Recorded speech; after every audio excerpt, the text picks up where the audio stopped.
welcome to the stage self-discipline strategist, Mr. Rory Vaden. So Mary Kay, which means that I grew up around women who were constantly teaching me about all of the principles of success. It also means that I know more about makeup than I do about cars. I mean, ladies, just to sort of relate with you for a second, I have such an affinity for women because every morning you stand up and you get in front of that mirror and it goes wash, toner, moisturizer, foundation, wrinkle-free eye cream, base eyeshadow, dark eyeshadow, blush, eyeliner, mascara, lip liner, and lipstick.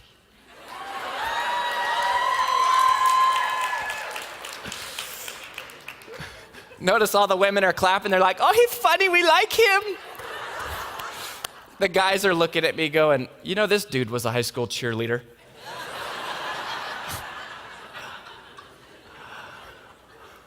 But one of the things that my mom used to tell me, she used to say that, Rory, success is all about the choices that we make. The choice, I just want you to think about to yourself, the last time that you came up to a set of stairs and an escalator, did you take the stairs? Which one do you think most people choose? Most people choose the escalator. Isn't it interesting? Now, why do people choose the escalator? I don't know. It's almost like we are naturally programmed to search for convenience, to look for the thing that is in common, that is true about success, is that success is not about taking the escalator. Success is about taking the stairs. It's about doing the things that we know we should be doing even when we don't feel like doing them. Now, I have to admit, I love what the late comedian Mitch Hedberg had to say about escalators. Mitch isn't around anymore. He was kind of a hippie guy. But Mitch was sort of brilliant in his own right. And he used to say this. He would say, I love escalators because an escalator can never be broken. It can only become stairs.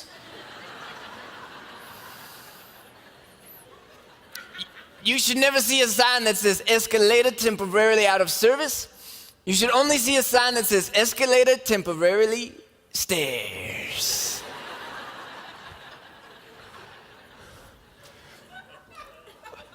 But I mean, take the stairs. Who wants to take the stairs? And when was the last time that you had somebody in your life say that, boy, really success is about doing the things we don't want to do? I mean, really, the world that we live in is not a take the stairs world. It's an escalator mentality world. It's a world of convenience. It's called the Rent Axiom. You see, success is never owned. Success is only rented. And the rent is due every day. Success is never owned. Success is rented, and the rent is due every day. That is the truth about discipline. And I know at first you go, oh, crap. But look, that doesn't mean your life is going to be one great big giant trip to the gym or that you're only going to eat foliage for every meal. The reason why this is important is because it shifts the mindset about the way that you enter into your resolution about what choice and change you're going to make in your life. You see, most of us come into the program with a 90-day mentality. We come in with a diet mentality that we're going to fix this and then it's going to go away.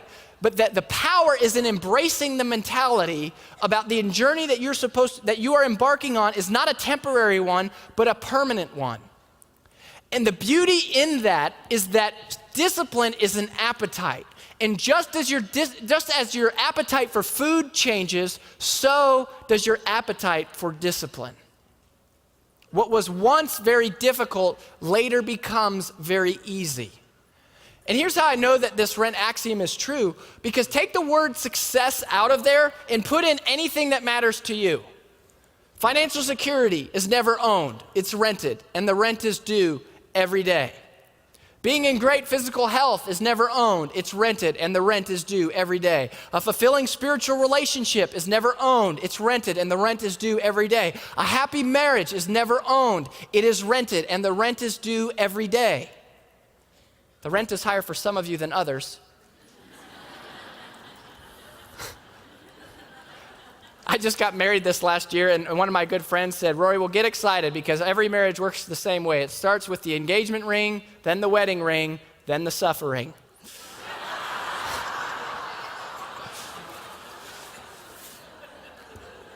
Funny, but not true. Funny, but not true.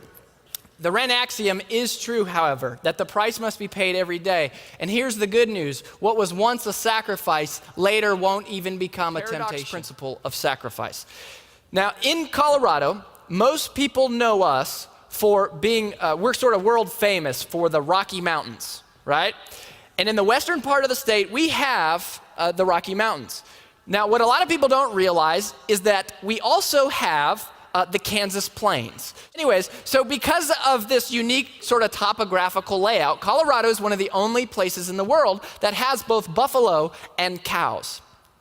And the reason this matters is because one of the other places that I like to look for lessons about how the world works and self-discipline and so forth is to nature. And the way that these two animals respond is very, very interesting. The way they respond to storms has a really good lesson for us. So here's how it works. When storms come in Colorado, they almost always kind of brew from the west. And then they head out to the east. And what cows do is very natural. Cows have this innate sense that a storm is coming. And so when the storm comes, the cows, they sort of get together and they decide to run away from the storm.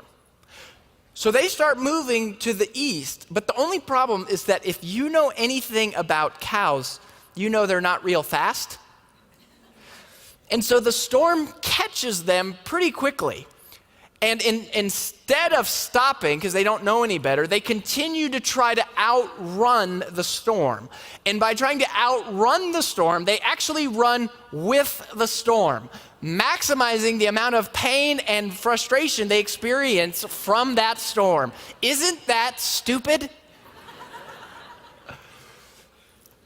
I've got news for you. We do it all the time. How many times in your life have you known that there was a difficult conversation that you needed to have? How many times in your life was there a bad habit that you knew you needed to break? Here's what buffalo do. It's very unique, especially in the animal kingdom. Buffalo wait for the storm to cross right over the crest of the peak of the mountaintop. And as the storm comes over the ridge, buffalo turn and they charge directly into the storm. And they run at the storm, and by running at the storm, they run straight through it, minimizing the amount of time and the amount of pain and frustration that they experience from that storm. That is the same way that is representative of how successful people think. You see, I actually don't really count as a motivational speaker. I mean, I guess I fall into that class, but my goal is actually not to motivate you today. That's not really my thing. What I'm interested in doing is creating a shift in your mindset, is helping you change the way that you think so that you can think the way that these highly disciplined people think. Because I know that if we change the way that you're thinking, it will actually change your behavior for the long term. The principle is that easy short-term choices lead to long-term difficult consequences. And inversely, difficult short-term choices lead to easy long-term consequences. One of the great paradoxes of self-discipline is that self-discipline creates freedom.